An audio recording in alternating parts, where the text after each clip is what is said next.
Hello dears, कैसे हैं आप सब। I hope all of you will be fine. मैं स्वाति और आप सब मेरे साथ स्टडी कर रहे हैं मेरे चैनल माइंड फ्यूल एक्सप्लोजन पर, जो हमारा पार्लियामेंट का टॉपिक चल रहा है। आज हम उसमें चेयरमैन और डिप्टी चेयरमैन, साथ ही स्पीकर एंड डिप्टी स्पीकर के बारे में आज हम डिटेल में समझने वाले हैं।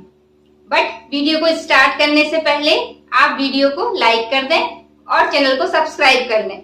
साथ ही ज्यादा से ज्यादा लोगों को शेयर करें ताकि जो भी न्यू अपडेट्स हैं वो आप सभी को मिलती रहे। आइए, लास्ट क्लास में हमने आर्टिकल 88 तक देखा था, जिसमें अटॉर्नी जनरल और मिनिस्टर्स उनकी जो भी पार्लियामेंट्स में राइट्स हैं उसके बारे में आर्टिकल 88 में बताया गया है। आज हमें देखना है आर्टिकल 89, और जो आर्टिकल 89 है उसमें किसके बारे में बताया है? Chairman and deputy chairman of the Rajya Sabha. यानी कि जैसे क्या है, ये आपकी लोकसभा और ये राज्यसभा है, ठीक है। अब ये जो राज्यसभा है इसमें क्या होता है? आपका सभापति या फिर चेयरमैन, और सेकंड कौन होता है आपका? Deputy chairman. ये जो सभापति है ये कौन है? जो देश का वाइस प्रेसिडेंट है वही क्या है? राज्यसभा का कौन है? चेयरमैन, ठीक है। तो इसका क्या है, कोई अलग से चुनाव नहीं होता है, कोई अलग से इलेक्शन नहीं होता है, बल्कि जो वाइस प्रेसिडेंट है वही क्या करता है? एक एक्स्ट्रा काम या एक्स्ट्रा पोस्ट को होल्ड करता है, जो कौन है? आपका चेयरमैन की पोस्ट है, ठीक है। उसके बाद जो आपका डेप्यूटी चेयरमैन है ये कहां से आता है? जो राज्यसभा के जो टोटल मेंबर हैं 245, इनमें से ही एक मेंबर जो है राज्यसभा के सभी जो मेंबर्स होंगे वो अपने बीच में से एक मेंबर को इलेक्ट कर लेते हैं एज अ डेप्यूटी चेयरमैन, ठीक है। तो आपको ये चीज ध्यान रखनी है कि जो चेयरमैन है वही कौन है? वाइस प्रेसिडेंट है, और वो राज्यसभा के मेंबरों में से इलेक्ट होकर नहीं आया है। सिर्फ एक जो डेप्यूटी चेयरमैन है उसका इलेक्शन हुआ है, ठीक है। तो ये किसमें है? आर्टिकल 89 में। अगला है आपका आर्टिकल 90, जो क्या बताता है? Procedure for the vacation, resignation and removal from office of deputy chairman. अब किसी भी वजह से अगर क्या हो, जो आपके इनकी पोस्ट खाली हो सकती है, किसकी?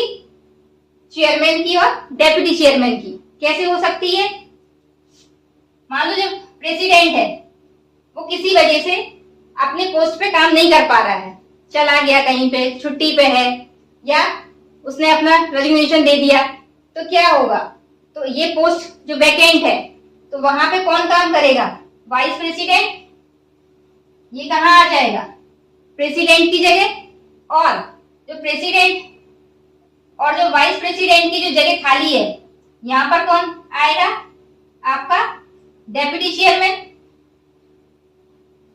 अब क्या होगा? तो इस तरीके से आपको ये ध्यान रखना है, जब भी प्रेसिडेंट नहीं होगा तो उसकी जगह एज अ एक्टिंग,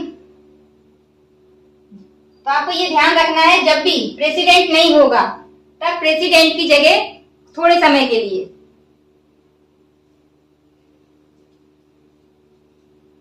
तो इसमें क्या होता है समझिए, जैसे सपोज करिए प्रेसिडेंट है, वो प्रेजेंट में अपनी पोस्ट पर नहीं है, हो सकता है वो छुट्टी पे चला गया हो या फिर उसने अपना रेजिग्नेशन दे रखा हो। तो इस तरीके से ये जो पोस्ट है वो क्या है? वैकेंट है। तो इसकी जगह कौन काम करेगा? इसकी जगह जब तक प्रेसिडेंट वापस नहीं आ जाता है तब तक वाइस प्रेसिडेंट इसकी पोस्ट पर काम करेगा, और जब वाइस प्रेसिडेंट इसकी पोस्ट पे काम करेगा तो यहाँ कौन काम करेगा? तो यहाँ आ जाएगा डेप्यूटी चेयरमैन, ठीक है। तो इस तरीके से आपको ये ध्यान रखना है कि जब प्रेसिडेंट नहीं होगा तो उसकी जगह कौन काम करेगा? जब तक वाइस प्रेसिडेंट। और वाइस प्रेसिडेंट की जगह कौन आ जाएगा, डेप्यूटी चेयरमैन। अब अगर कभी ऐसा हो कि ना ही आपका जो है चेयरमैन है और ना ही आपका डेप्यूटी चेयरमैन है, दोनों की ही पोस्ट क्या है, खाली है, तो ऐसे में क्या होगा, जो राज्यसभा है उसके जो 5 सीनियर होंगे उनका एक पैनल गठित किया जाएगा और वो कौन करेगा, प्रेसिडेंट, वो क्या करेगा, उन 5 में से बता देगा किसी को भी कि आप जो है ये वाली पोस्ट को अभी कुछ समय के लिए होल्ड कर लीजिए। तो उन 5 सीनियर हैं, ठीक है, उनमें से वो कहां पे आ जाएंगे, चेयरमैन और डेप्यूटी चेयरमैन की पोस्ट पर कुछ समय के लिए काम करेंगे। तो यही वाली चीज जो है वो आपके आर्टिकल 90 में समझाया गया। आर्टिकल 91 में बताया गया है पावर ऑफ डेप्यूटी चेयरमैन। इसका क्या मतलब है, जो राज्यसभा है, राज्यसभा में जो भी काम हो रहे हैं उन सबको डिसिप्लिन करके कौन रखेगा, डेप्यूटी चेयरमैन। कभी कभी हो सकता है कि कोई मेंबर जो है, मान लो अगर मैक्सिमम 7 दिन तक अगर नहीं आता है तो क्या कर दिया जाता है, उसकी सदस्यता को समाप्त कर दिया जाता है। तो कौन करेगा, डेप्यूटी चेयरमैन करेगा। इसके अलावा मान लो ज्वाइंट सिटिंग बुलाई गई है तो फिर उसमें कौन लेके जाएगा अपने राज्यसभा के मेंबर्स को, तो वो भी आपका डेप्यूटी चेयरमैन लेकर जाएगा। तो ये सारे काम कौन करता है, ये सारे के सारे काम जो है डेप्यूटी चेयरमैन के हैं और ये आर्टिकल 91 में बताया गया है। इसके बाद आपका आता है आर्टिकल 92। आर्टिकल 92 में क्या है, removal of the chairman and deputy chairman of Rajya Sabha. यानी कि जो चेयरमैन है और जो डेप्यूटी चेयरमैन है वो आ गए, अब उसके बाद उनको हटाने की जो प्रोसेस है वो किसमें बताई गई है, आर्टिकल 92 में। मतलब कैसे उन्हें हटाया जा सकता है। तो देखो, जो चेयरमैन है वो है कौन, वाइस प्रेसिडेंट, तो उसको हटाने के लिए क्या करना पड़ेगा, इम्पीचमेंट लाना पड़ेगा, या फिर आप उसको महाभियोग भी कह सकते हो। ठीक है, क्या करेंगे, इम्पीचमेंट के द्वारा ही चेयरमैन को हटाया जा सकता है। क्यों, क्योंकि जैसे उसको चुना गया है वैसे ही उसको हटाया जाएगा। जबकि जो आपका कौन है, डेप्यूटी चेयरमैन है, उसको कैसे चुना गया था, राज्यसभा में जो मेंबर थे उन सभी ने अपने साधारण बहुमत से उसको इलेक्ट किया था। तो उसी साधारण बहुमत के द्वारा क्या कर सकते हैं, उसको हटा भी सकते हैं। बट जो चेयरमैन को जो हटाने की जो प्रोसेस है वो काफी क्या है, कॉम्प्लेक्स है या जटिल है। क्या होता है इसमें, सबसे पहले 1/4 जो मेंबर होंगे वो प्रस्ताव को लेकर आएंगे। उसके बाद फिर क्या होगा, उस हाउस के जो मेंबर्स हैं उनके 2/3 के द्वारा क्या कर दिया जाएगा, उसको पारित किया जाएगा। फिर 14 दिन के बाद उसकी न्यायिक बैठक बुलाई जाएगी और फिर जब वो पारित हो जाएगी तब फिर वो दूसरे हाउस में जाएगा और बहुत लंबा प्रोसेस होता है। फिर सारी की सारी वही प्रोसेस किसमें होगी, आपके सेकंड वाले हाउस में भी होगी। तो इस तरीके से जो महाभियोग या फिर इम्पीचमेंट जिसके द्वारा चेयरमैन को हटाया जाता है, वो एक जो प्रोसेस है वो काफी जटिल है या फिर कॉम्प्लेक्स है।